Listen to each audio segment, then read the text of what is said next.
San Petersburgo, 1916. En una lujosa mansión, un grupo de hombres espera en la oscuridad. Han envenenado su vino, pero sigue en pie. Le disparan, pero no cae. Algo imposible está ocurriendo.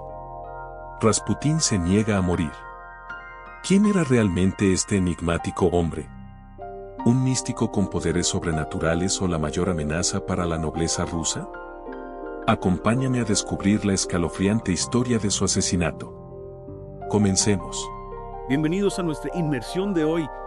Nos adentramos en un misterio histórico que ha fascinado y perturbado por igual la muerte de Grigori Rasputín. Un personaje envuelto en un halo de misticismo y controversia cuyo final sigue despertando interrogantes. Exacto.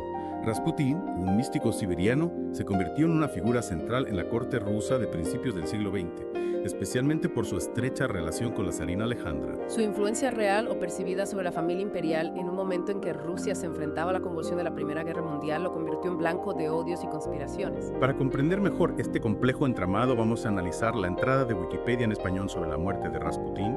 A través de ella intentaremos arrojar luz sobre las circunstancias que rodearon su asesinato. Es un buen punto de partida para adentrarnos en este oscuro episodio de la historia rusa. Comencemos por el principio. ¿Quién era realmente Grigori Rasputín? ¿De dónde surgió este personaje que llegó a tener tanta influencia en la corte zarista? Rasputín nació en un pequeño pueblo de Siberia en el seno de una familia campesina. Desde joven mostró una inclinación hacia la espiritualidad. Aunque no exenta de contradicciones, se unió a una secta llamada los Fisistís, conocida por sus prácticas ascéticas y extáticas, pero al mismo tiempo se ganó una fama de hombre disoluto y mujeriego. Parece que ya en sus inicios se vislumbraba esa dualidad que lo marcaría a lo largo de su vida, cómo dio el salto de un entorno rural a las altas esferas de poder ruso. Ahí entra en juego el misterio que siempre rodeó a Rasputín. Se dice que poseía un carisma especial, una mirada penetrante que cautivaba a quienes lo conocían.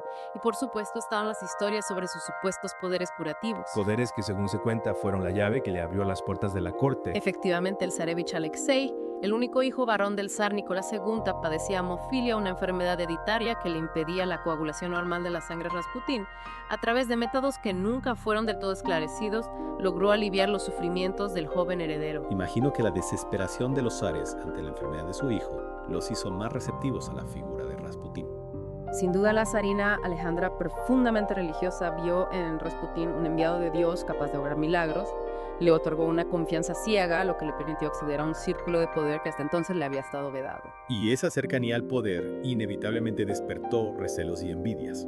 Por supuesto, la nobleza rusa, acostumbrada a manejar los hilos del poder a su antojo, vio en Rasputín un intruso, un advenedizo, que amenazaba su posición privilegiada, además su estilo de vida tan alejado de los cánones de la corte. Y los rumores sobre su influencia en decisiones políticas generaron una profunda inquietud.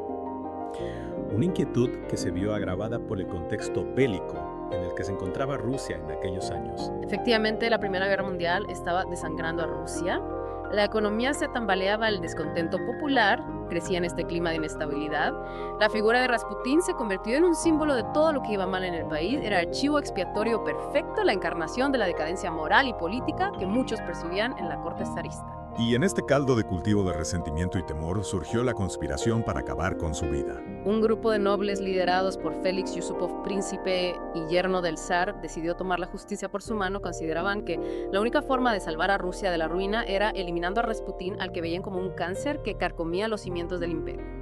Yusupov, junto con el gran duque Dmitri Pavlovich, primo del zar, y Vladimir Prudishkevich, un político ultranacionalista, comenzaron a urdir un plan para acabar con Rasputín, un plan macabro que culminaría en una de las noches más oscuras de la historia rusa. Yusupov, aprovechando su posición social y su aparente amistad con Rasputín, le tendió una trampa, lo invitó a una cena en su palacio, el Palacio Moika, con la promesa de presentarle a su esposa, la princesa Irina. Una invitación que en realidad escondía un plan mucho más siniestro. Exactamente, la cena fue un macabro teatro, una puesta en escena cuidadosamente preparada para acabar con la vida de Rasputín. ¿Y cómo se desarrolló esa fatídica noche? Yusupov preparó un banquete en los sótanos del palacio, un lugar inusual para una cena, lo que ya presagiaba que algo extraño iba a suceder. Sirvió vino y pasteles envenenados con cianuro, una dosis letal para cualquier persona. Un método que parece sacado de una novela de intriga palaciega. Sin embargo, la historia da un giro inesperado. Rasputín, para sorpresa de sus asesinos, parece inmune al veneno, come y bebe con aparente normalidad sin mostrar ningún síntoma de envenenamiento. Es increíble.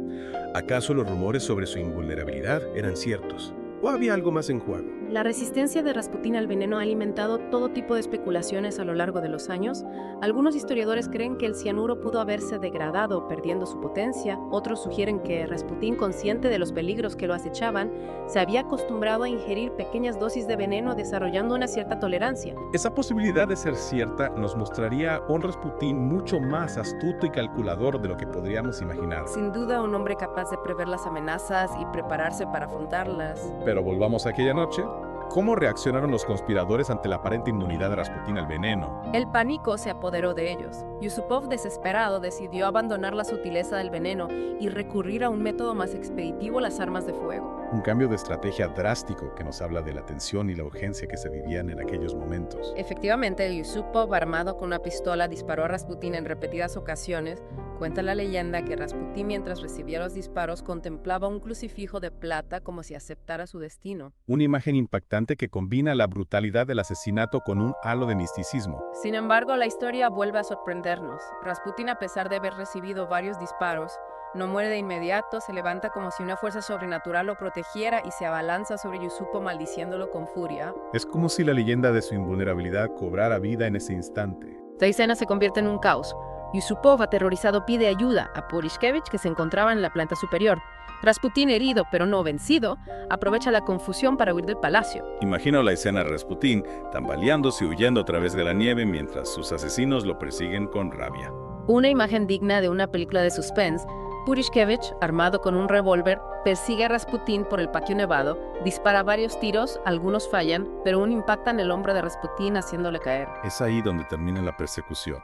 Todavía Purishkevich se acerca a Rasputín, que yace inmóvil en la nieve, y le dispara un último tiro en la cabeza. Es el final de una vida llena de misterio y controversia. Un final brutal que parece poner fin a la leyenda de Rasputín, pero como sabemos la historia no termina ahí.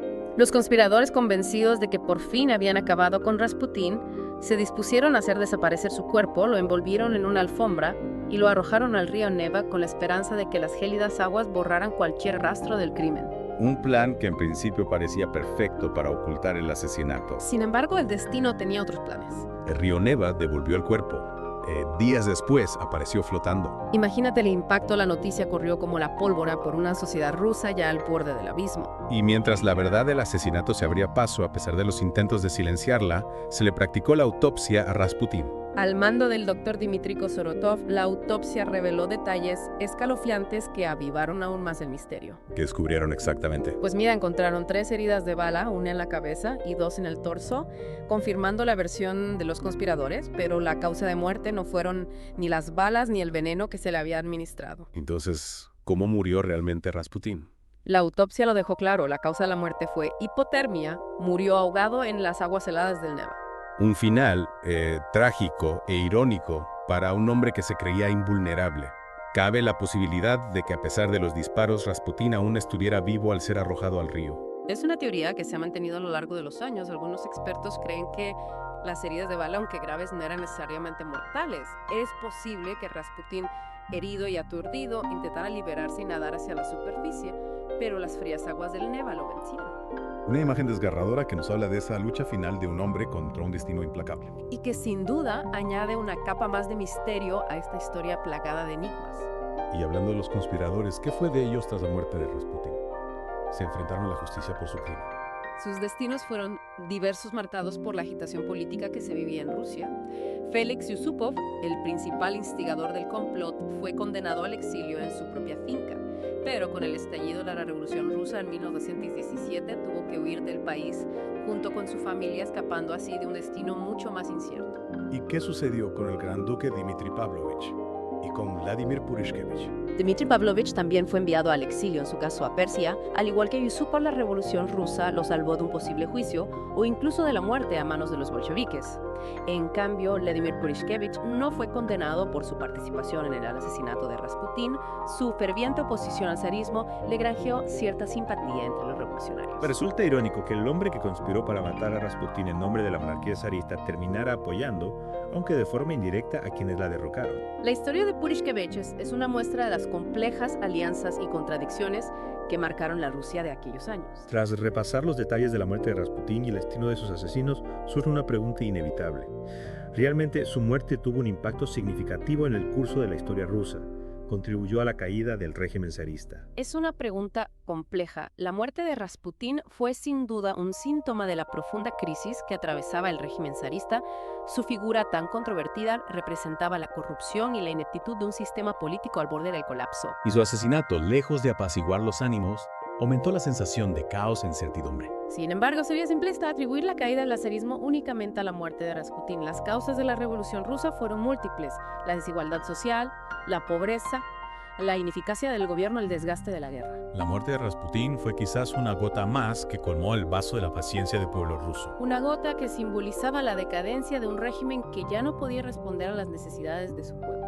La historia de Rasputín, con esa mezcla de misticismo, intriga y violencia, sigue fascinando y desconcertando a partes iguales. Nos recuerda la fragilidad del poder, la complejidad de las motivaciones humanas y el peso del destino en la vida de los hombres. Una historia que nos invita a reflexionar sobre un periodo crucial de la historia rusa, un periodo que marcaría el curso del siglo XX y que aún hoy nos interpela con sus interrogantes sin resolver. Y hasta aquí nuestra inversión en la muerte de Rasputín. Esperamos que les haya resultado tan interesante como a nosotros. Les invitamos a seguir explorando este periodo histórico tan apasionante, lleno de personajes enigmáticos y sucesos que marcaron el destino de Rusia y del mundo. Así terminó la vida de Grigori Rasputín en un asesinato rodeado de misterio, traición y terror. Pero su muerte no trajo la paz que sus enemigos esperaban. Rusia estaba al borde del colapso y el destino de la dinastía Románov ya estaba sellado. ¿Fue Rasputín realmente el culpable de su caída o solo un chivo expiatorio? La historia, como siempre, deja más preguntas que respuestas. Si te gustó este video, no olvides dejar tu like, comentar tu opinión y suscribirte para más historias impactantes. Nos vemos en el próximo misterio.